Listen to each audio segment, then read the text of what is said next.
Everyone আসসালামু আলাইকুম। সবাই কেমন আছেন? সবাই আশা করে ভালো আছেন। আপনাদের দোয়া ভালোবাসায় আমিও অনেক ভালো আছি। আজকে আপনাদেরকে ঘুরে ফিরে দেখাবো গ্রামের একটি প্রাকৃতিক রাস্তা। রাস্তার দুই পাশে রয়েছে সারি সারি গাছ। রাস্তাটিকে আরো আকর্ষণীয় এবং সুন্দর করে তুলেছে এই গাছগুলো।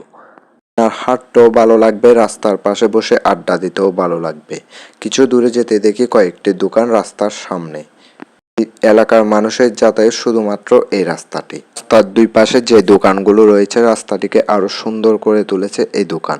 মানুষজন এখান থেকে কেনা এবং বেচা করে এই এলাকার মানুষরা। আপনি কিছুটা সামনে গেলে দেখতে পারবেন আরেকটি হাই স্কুল। এলাকার ছেলেমেয়েরা এই স্কুলে পড়ে থাকে প্রতিনিয়মিত। আর প্রতিদিন সকালে এই বাজারে এই দোকানের পাশে বাজার বসে, মাছের বাজার এবং সবজির বাজার। কারণ মানুষজন যদি এই রাস্তাটি চেনে থাকেন একটি লাইক এবং কমেন্টের মাধ্যমে জানিয়ে দিবেন আপনি এই এলাকার। এবং ভিডিওটি ভালো লাগলে লাইক কমেন্ট শেয়ার দিয়ে পাশে থাকবেন পরবর্তী ভিডিওর জন্য। টাটা বাই বাই, আল্লাহ হাফেজ। দেখা হবে নতুন ভিডিওতে।